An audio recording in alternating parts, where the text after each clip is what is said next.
All right, gang, now as promised, we're getting into the two really big speeches that are the main focus of this class. This is the informative speech, and it'll be coupled with the persuasive speech. I'll remind you twice more in the video, but I always want to say it a couple extra times.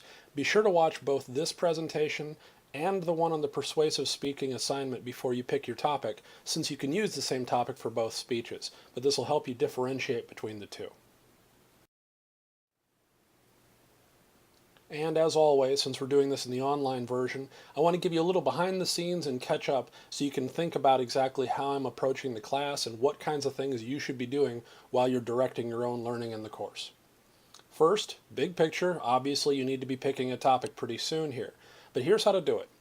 First, review this presentation and the persuasive speaking assignment before you select a topic. In this speech, the informative speech, your goal is to present it as an objective journalist. Basically tell us all the details and all the facts, but that means presenting both sides of an issue if it's a controversial subject. In the persuasive speech, you can let your own personal feelings show through and encourage us to actually take an action that's consistent with your own values. But remember, you've got to keep them separate.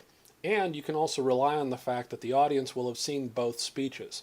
So the informative speech can actually provide all the basic information that makes the persuasive speech even more intellectually powerful.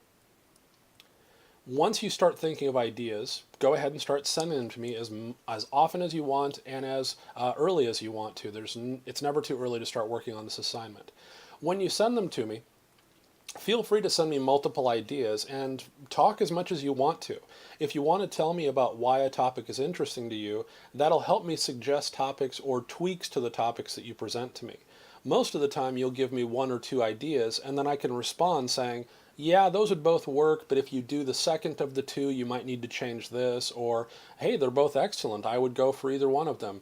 Or I'll flat out say, number two is going to be a really tough one to do because of some of the requirements of the assignment. So feel free to start that process. The main reason I suggest telling me how you feel about the topics is it will help me to encourage you to find a topic that interests you. The more you like the topic, the more the topic already is something you spend time thinking about, the more likely it is it's going to be fun for you to work on the speech instead of a chore. And remember, any topic is fair game, but when you choose certain topics, I might need to give you some coaching about how to present that topic to the audience that needs to hear the message most. This is especially true for persuasive speeches. Remember, some hot topics are going to be really tricky. It's not that we can't do them, it's just we've got to find an interesting and novel way to do them. Now, the second thing behind the scenes here is what this particular PowerPoint does. Now, it's labeled the informative speaking assignment, and that's the main focus of the presentation.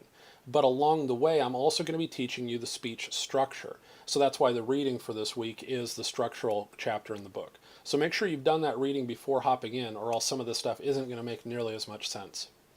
So I'm going to assign the informative speech and teach you the elements of good speech structure. So let's look at the actual deadlines for this particular assignment. There are two major milestones, the rough draft and the submission of the presentation. When it comes to the rough outline, we're looking at 8 p.m. on June 26th for this particular summer term. Now, the template is actually already available on Foxtail in this same section in week 4. The template allows you to see both the format as well as some of the basic ideas as to how the structure of the speech could work. You don't have to fill in the entire thing, but it's simply a good roadmap to go by. When you submit that, you can either submit it as an email attachment, or you could change it into a Google Doc and then share it with me that way. Now, what do I mean by rough? The bare minimum you have to have in order to get any points for this rough outline element of the assignment is the thesis and a workable preview. The thesis, remember, gives me, today I'm going to inform you about the process of making thermoses. And then the preview would tell me what 3 main ideas you were looking at covering along the way. The reason I need at least that amount is so that I can give you some kind of functional feedback. If all you gave me was that the subject of your speech was going to be criminal punishment, I can't really give you any kind of useful feedback. The more information you give me about your planned speech, the more articulate my feedback will be. Also, this helps to protect you. If you give me a really thorough outline and I say that it's a good idea, or I say that the decisions you're making look fine to me, I can't then later turn around and tell you that those elements weren't good or that the structure was bad. Anything you send to me that I say is good is something you're guaranteed to get the points on in the eventual final presentation. As you're going through, make sure to remember to think about sources and visual aids. You have to have at least one visual aid in the entire presentation, and since this is an unusual version of how you would present it in the class, you have to think about how you want to integrate that into the video. And don't forget sources. I'll talk more about that later in this particular deck. Now, if you do miss the rough outline deadline, you still have to turn it in as an element of the assignment. There are two main reasons for that. One is so that, again, I can give you some kind of feedback. I can check off that you're doing things right. This is really to protect you from missing out on major elements of the assignment. I had one student who in one term skipped the rough outline and then showed up and had to go through the really terrible experience of giving a speech that was wildly inaccurate, meaning it didn't fit the assignment at all. Whereas everybody else was giving a speech about some controversial issue, he simply told us a story about a vacation he went on. It was really embarrassing for everybody. So make sure you give me an outline at the bare minimum. The other reason is that it helps to protect you in terms of plagiarism. That way, I've seen that you've done some work in the early stages, and I can adjust it and adapt it along the way with you. That shows that it's your work and not somebody else's.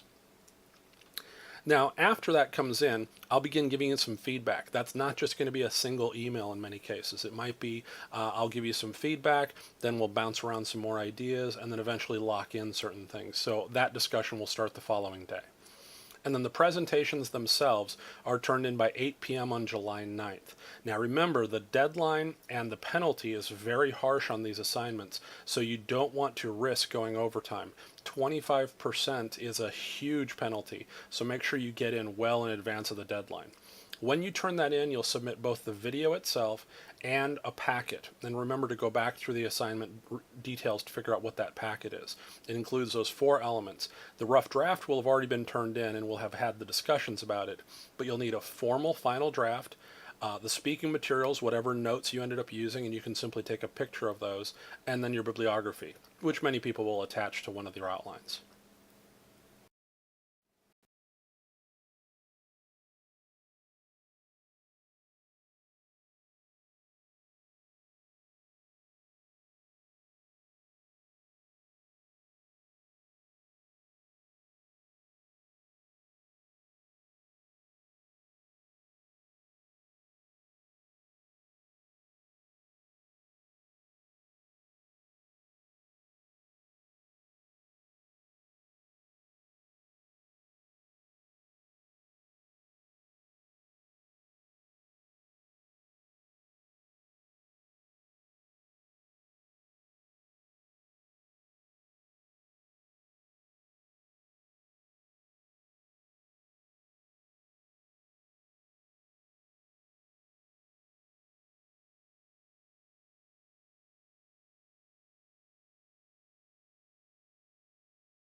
Now, one of the biggest things that makes people feel more comfortable about the speaking assignments is how I explain the grading process. Remember, uncertainty is a key construct in how you feel anxiety.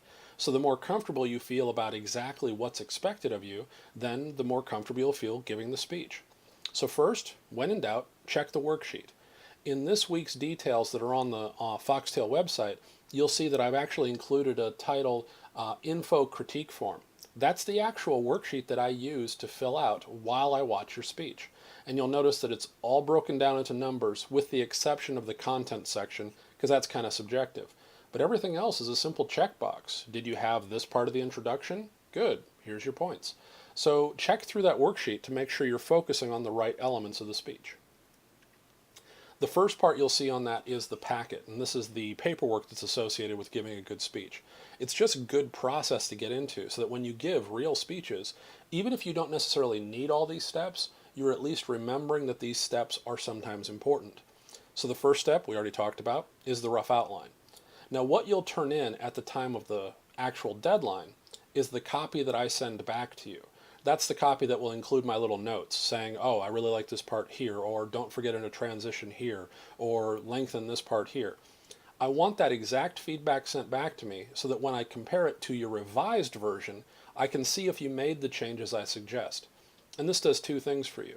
Not only does it improve the speech, but it also covers your butt so that if I missed something, if there's a part of the speech that wasn't good, but it was in the rough draft and I simply forgot to notice it or glossed over it, you're covered because you checked it off with me.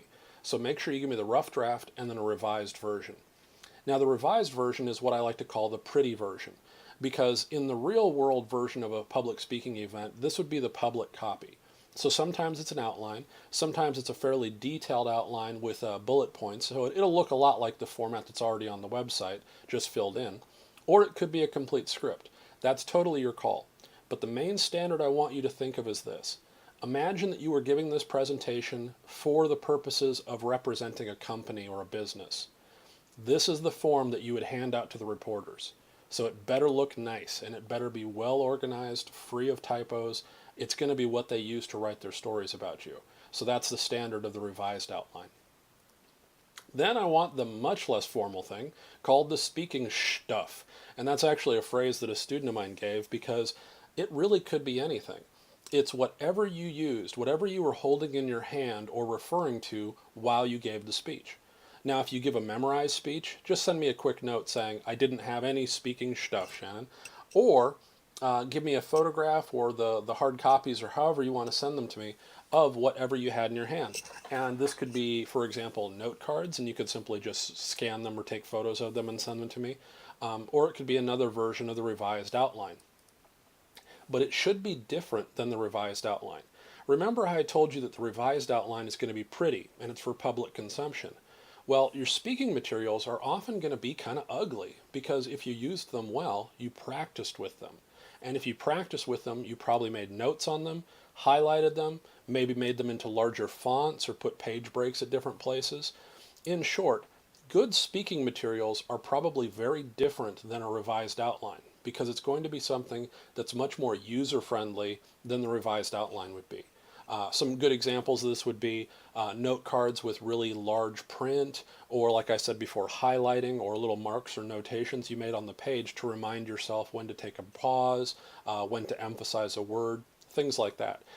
Great example here also is if you have a word that you tend to have trouble saying, say for example a phrase that's a bit of a tongue twister for you, you might highlight that to kind of warn yourself in advance, here comes that difficult word, I better slow down and concentrate. Or if you have to say a foreign or technical term, you might also slow down so that the audience understands it better. These are all things that I want to see on that speaking stuff. And finally, a bibliography of any sources you used. We'll talk later in this assignment about the source requirements. Because we're not going to have that day as a class to go over to the library and be taught how to do a bibliography, I'm going to have a very low standard on this. All I'm going to require is that you simply list any sources you did research with. Even if they didn't end up in the speech, I'd still like to see what you referred to. That way, if you do end up accidentally taking stuff from sources, you're backed up because you were upfront telling me what sources you looked at in the first place. So for those of you who have already had a class in this and learned APA or MLA style or whatever, feel free to use whatever style you want. Just be consistent. If you total all those parts together, that's 20 points, which means 20% of the grade of this particular assignment comes directly from this paperwork that you turn in.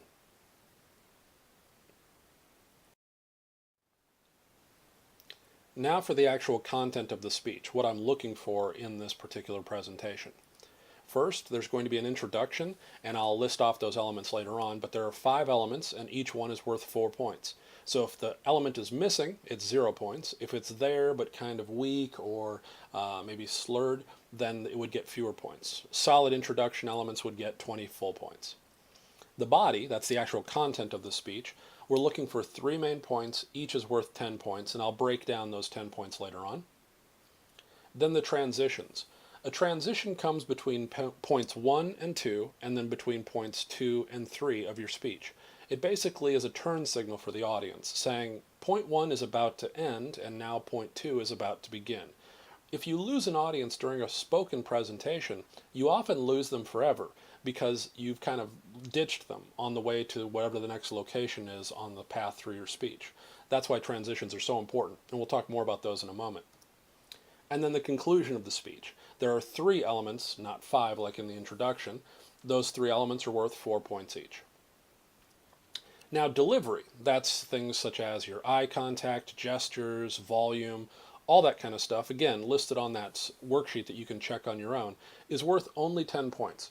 Now, I want to be super clear. There are only 10 things I'm looking at. Each one is worth only 1 point, which means this is still mainly diagnostic. Just like in the narrative speech, I'm not really grading you on your presentation skills. I'm simply going to be making some notes here about what's working well for you and what kinds of things you should focus on later. In the persuasive speech, this section would be worth a lot more points, but for right now it's very, very minor. And that's a quick reminder I want to give you about the difference between good anxiety and bad anxiety. Remember, I want you to be a little bit nervous when you give a speech because the nervousness means that you care if you're doing a good job. I don't want you just nervous about things that aren't actually in your control. So if you look very carefully at this speech, you'll notice that all of the stuff that I just made blue totals up to 70 points. 70 points of the speech plus the 20 points of the packet means that 90% of this speech is already done before you even open your mouth. That's because the requirement for this assignment is purposefully driven. I actually wrote this assignment so that you learn how to write a good speech. And I almost don't care how the delivery works out. I want the speech itself to be good. That's why the title of this presentation is Building Blocks. It isn't until the next speech that I'm going to start worrying about your delivery. So that should let you feel a little more comfortable and just focus on writing a good speech and know that the moment you've opened your mouth, you've already got 90% of the work done.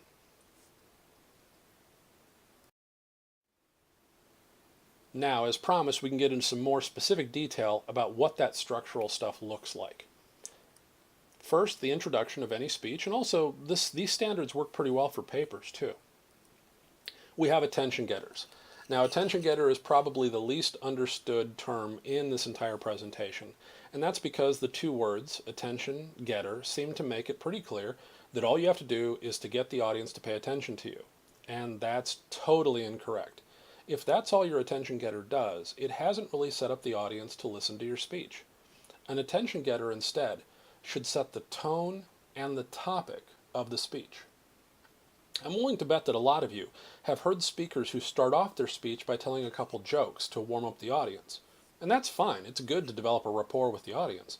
But if I get up and I tell you a couple jokes about, car racing or going hunting or something like this, and then I give a speech about health insurance, I basically just advertise to you that I don't think my speech is very entertaining, and instead I'm going to build up some goodwill by telling a couple jokes. The disconnect between the attention getter and the body of the speech will feel weird. So make sure that your attention getter is on topic, so that it's going to set up the audience for the right topic, and also is consistent in tone with the rest of the speech. One of the weirdest speeches I ever heard was a student who had a hilarious attention getter. He started off by talking about how when he was a kid he would always run home so that he could watch all of his favorite afternoon cartoons. And he even did amazingly good voices where he imitated some of the characters from all of those cartoons that were on during that time period. And the audience loved it. They thought he was hilarious. And then his speech actually started. And it was about cartoon violence. And there wasn't any humor in the rest of the speech. So your attention getter needs to be consistent in tone. Make sure you open with a speech that is consistent with the rest of the speech. Here's a quick tip. I would often write the attention getter last. After you've already written the rest of the speech, then you'll know what kind of topic you really are addressing, and you'll have a sense as to the tone. Is it humorous? Is it serious? Is it uplifting? Does it get us angry? If any of those answers are going to be consistent, they need to be addressed in the attention getter. After the attention getter, we can move into what's called listener relevance. And remember, I told you that when it comes to informative speaking, making the audience understand why the topic matters to them is a key to good informative speaking. So, for example, if I was to give a speech about breast cancer, any of the women in the audience probably become immediately interested because they know already how deeply this issue could affect their lives. But the men in the audience might actually get a little distracted until I reach out to them by saying, hey, All of you have mothers and sisters and cousins and will eventually maybe have daughters, and all of them are at severe risk of breast cancer. And by the way, guys, so are you. Men can get breast cancer. And the really terrible part is because men aren't aware that they can get breast cancer, they have a much higher fatality rate. Now, right after I finish saying that, I'm willing to bet that any guy listening to this particular presentation suddenly got a lot more interested in hearing the rest of this speech. So listener relevance is designed to get that audience's ears to perk up and pay attention to what's happening throughout the rest of the speech. Okay, so you've convinced us that we should listen. Why should we listen to you? That's what speaker credibility is. Now, don't worry, you don't have to pick a topic that you're an expert on, but you do want to think about this in any speech you ever give. Because let's face it, sometimes you're going to have to give speeches on topics that you're not an expert on. And it's important to you, for you to reach out to your audience and to say, hey, I realize I'm not an expert on this, but here's what I've done to try to improve myself and get ready to give this speech. At the bare minimum, every single one of you can say, I'm not an expert, but I've done some research on this topic. So that's fair game. But many of you will pick topics that you're personally interested in. So you could say, I've got a father who is a firefighter, and actually I have several friends who are volunteer firefighters, especially during the summer because of forest fires. Today I'm going to inform you about what causes forest fires. Notice that I built up some goodwill. I didn't make myself out to be an expert, but I made it clear to you why I care about the topic. And that care usually rubs off and makes the audience pay more attention. Then we get to the thesis, which we've covered already. Remember, keep it simple. Today I'm going to inform you about the causes of forest fires is a perfectly workable thesis. Today I'm going to inform you about AIDS in Africa. Today I'm going to inform you about a new Pacific Trans-Partnership Alliance that's occurring. These are all easy theses. Then we go to a preview. Now, a preview is a little bit different. A preview lists what your main points are going to be. And it does it just the way a thesis does, but in even smaller detail. So, for example, my thesis might be, today I'm going to inform you about the causes of forest fires. And then my preview would be to say, first, I'll talk about some of the natural causes, like lightning strikes. Then, I'll talk about some of the man-made causes. And finally, I'll talk about some of the unusual cases, the ones that most people don't think about. What I've just said to the audience is pretty clear. I'm going to have 3 main points in my speech, and now they've got little mental folders ready for each of those main points when they come in the future. This is like giving an audience good directions on the way to your house. It lets them know what the turns are going to be before they even set out, and that makes them more comfortable as you move through the speech. So those are the 5 parts of the introduction that I mentioned in the breakdown of points. Each one of these 5 points should be there. Now we can skip to the conclusion. We're going to come back to the body in a minute. The conclusion is interesting in that we've already written 2/3 of it without even knowing it, because most conclusions begin with a review. A review is simply a preview in past tense. Today I informed you about forest fires causes. I talked about the natural causes, the man-made causes, and some of the unusual causes that most people don't think about. I know that sounds repetitive, but remember, an audience doesn't have your speech sitting in front of them. They don't know where you are going to go or when you're wrapping things up. This review is really important, and it closes the speech off nicely. I also snuck my thesis restatement in there in the version that I just gave. Sometimes people will do it in that order. They might do the restatement of the thesis and then the review, or do it the way I have presented on the screen. Either one works. Now the part we haven't written yet is called the clincher. The clincher is a reference back to the attention getter. It bookends the speech. So whatever you started off with, whether it was a joke or a quotation or maybe a rhetorical question, the clincher brings that back into our minds and reminds us of how the speech started off. So let me give you a very silly example, but it's always been one of my favorites because it was a little girl that I coached. When I was working on my master's project, I was coaching a junior high speech and debate team. And a 6th grade girl was giving a speech about symbiosis, which is when two different organisms live and work together to improve both of them. And she was specifically talking about all of the microbes and little bugs that you've got on and in your body that actually help you. So here was her attention getter. Ready? Do you know there are 35,000 bugs crawling in your eyebrows right now? That was how she started her speech. That was her attention getter. And that blew people's minds, especially because a little sixth grade girl wearing a Catholic schoolgirl outfit can't help but make an audience pay attention. Then she went through her whole speech and talked about the different kinds of bugs you have on and in your body and how they help you and how some infections are actually stopped by those helpful bugs and so on and so forth.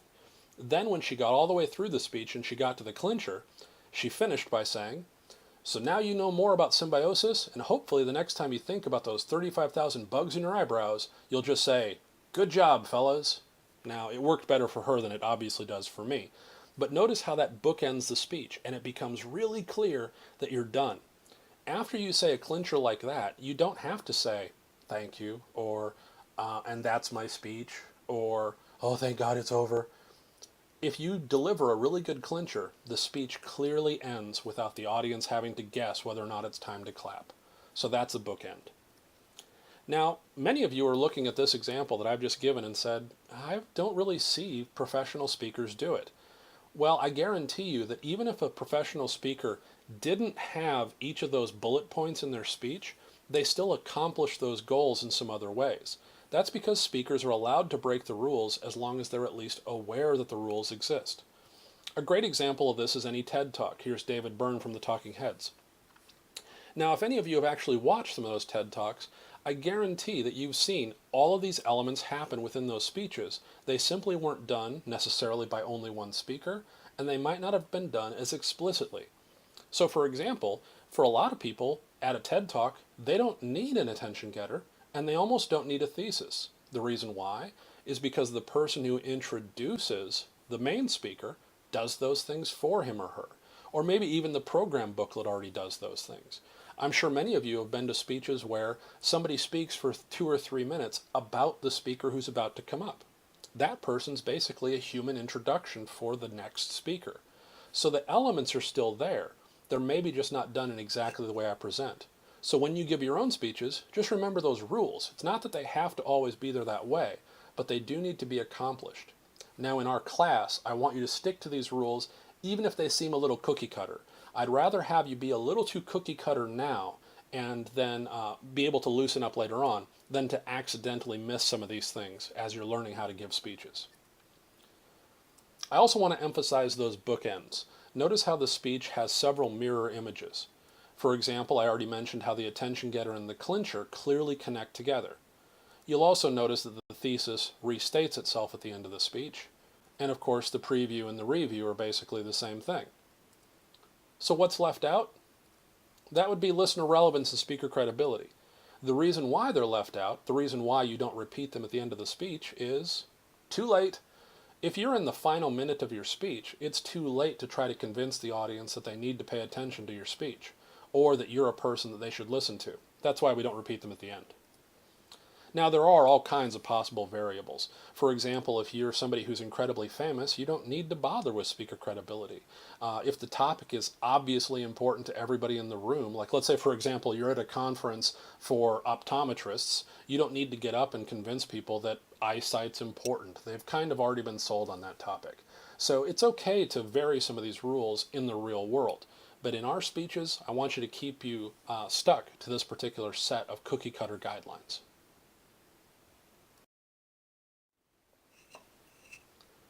Okay, so now let's get into the body of the speech.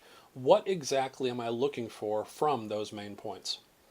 Well, if you review the traditional patterns in the book, you'll see different ways you can organize your ideas. The bad news is that unfortunately most of those apply better to persuasive speeches, where you're trying to convince the audience either of an idea or to do something. So some of them aren't going to be nearly as helpful for just the informative speech as they will be later on for persuasive speeches, but please still do review them. So here are some simple rules for your informative speech. The emphasis is on this. The main points should be, first, distinct. Each main point should do its own job and not overlap too much into any other main point. Imagine I gave a speech about smoking, and my main points were, first, smoking's bad for your health. Second, smoking will make you not live as long. And third, smoking causes diseases. Unless there's a lot more to that speech than I'm aware of, that's the same point 3 times. So instead, if I were to give a speech about smoking, I might say, first, smoking has negative health effects on your heart. Second, it has negative health effects on your lungs. And third, it has negative health effects on your brain. That would be a better organized speech because it prevents them from overlapping too much. They should also be roughly balanced. And by balanced, I mean that each main point should be about the same length. I'm not going to time it down to the second and say, hey, first main point was a minute 12, second main point was a minute 20, what are you trying to pull here? But instead, I want you to keep them roughly similar. Here's why.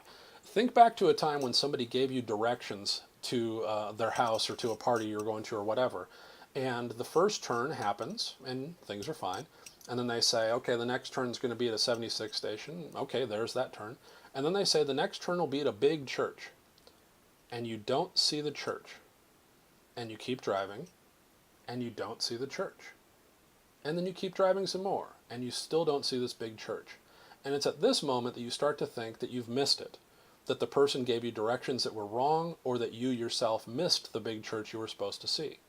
That feeling is exactly what happens in the mind of an audience when they hear an unbalanced speech. If the first main point is only a minute long, and then the second main point is even less than a minute long, and then the third main point is 3 minutes long, they feel weird. The rhythm of the speech doesn't seem to work, and their mind will start to wander. So try to keep them roughly balanced. And also think about things that might need to be built on one another.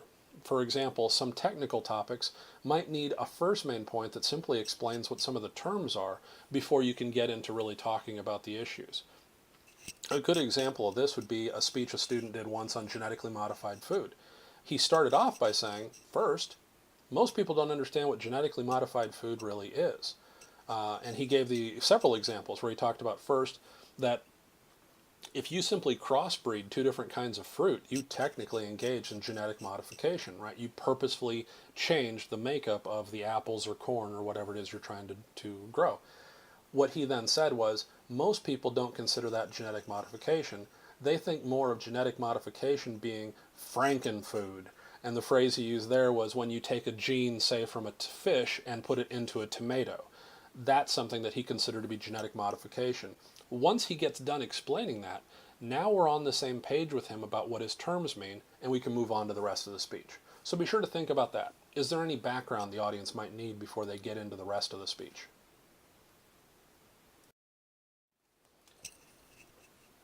So this is not an example speech, it's just an example body. And you're going to notice that several parts are missing, but I'm going to try to give it as directly as I can.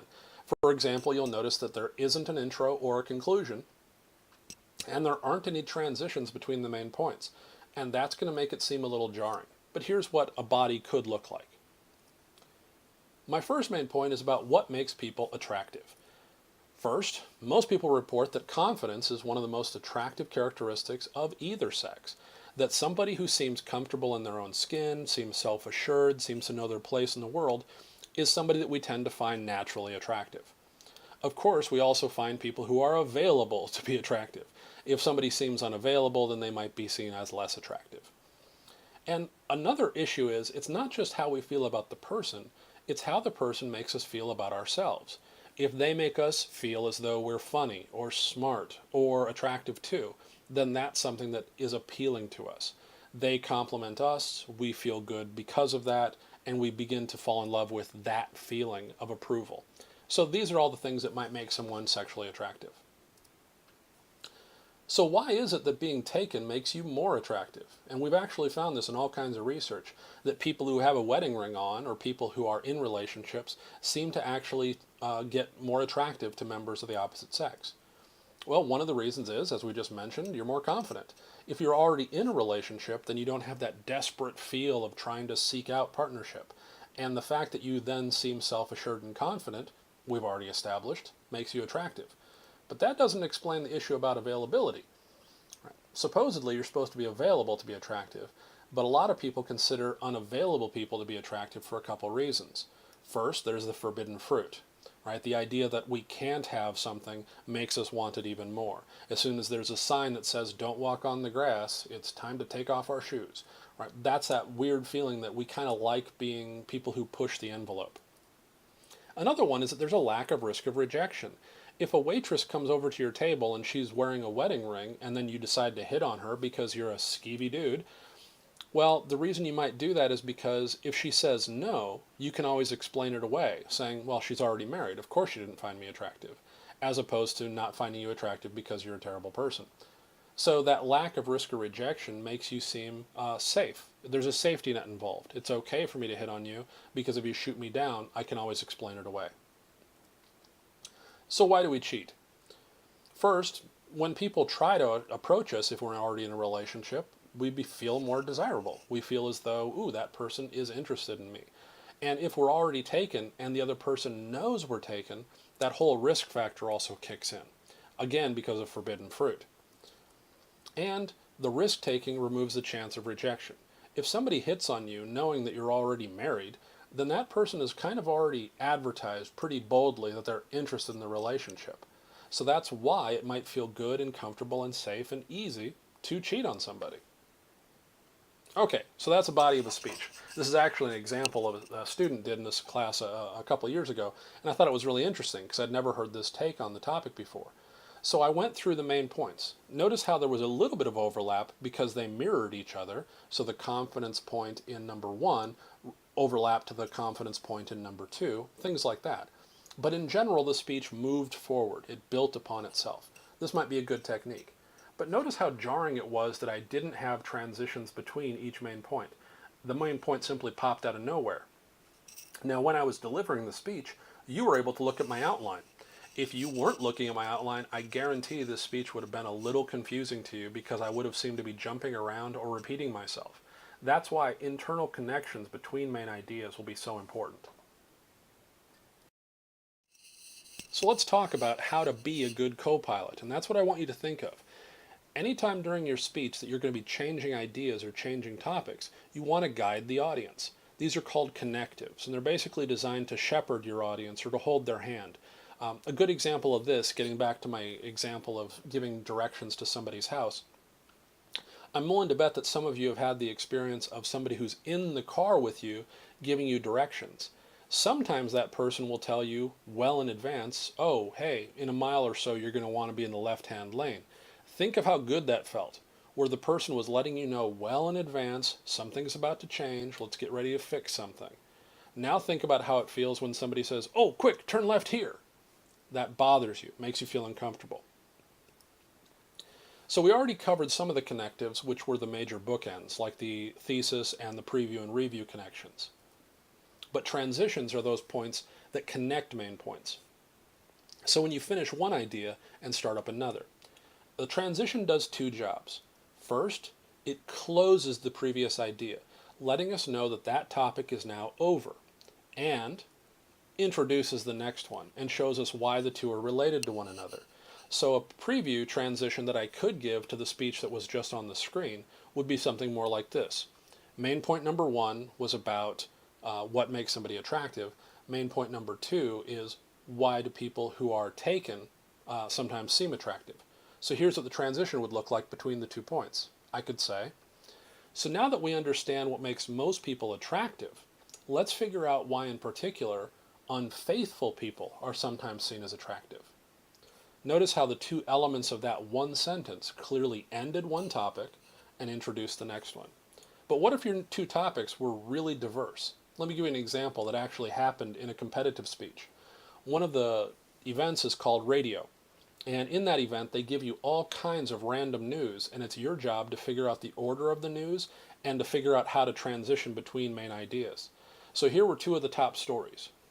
One story was about a huge drug bust in which the DEA had captured like tons and tons of cocaine. The other story was about a big snowstorm that was happening in New York, all along the eastern seaboard at the time. Those were the 2 main points that had to go together. Now, what kind of transition could connect those 2 ideas? Here's what the speaker gave. He finished talking about the drug bust and what a record it set and so on and so forth. And then he said, well, that's an awful lot of snow. Speaking of an entirely different kind of snow, and then he moved on into the topic about the next thing. Notice how transitions in radio and TV tend to be a little quicker, but they still need to be there. There still needs to be a connection between an old idea and the next one. It can't just be a bullet point. If out of nowhere you suddenly say, and now I'll be talking about this, or that brings me to my next point, it might kind of work, but it seems a little jarring. It's kind of like this. We were listening to you talk about a particular topic, everything was going fine, and then suddenly, whoops, we're on a new topic. Remember, hold our hand a little bit. If we get lost, it won't go well for you. You can also use internal previews and summaries. So let's say, for example, in one main point, you've got 3 subpoints. Feel free to tell us that. Let's say, for example, in that fictitious speech I was going to give about what causes forest fires, under the topic of natural causes, I could talk about lightning strikes and also atmospheric phenomenon. For example, sometimes the actual just temperature will build up under a pile of leaves that have composted, and then if you got a hot enough and dry enough day, the fire will start all on its own. So that's 2 different natural causes that I could talk about. So that's maybe how I begin that main point, letting them know I'm going to talk about 2 things. And then I could also finish by saying, so now you know 2 of the causes of natural forest fires. That little summary helps the audience really put those ideas into their head and retain them for later on.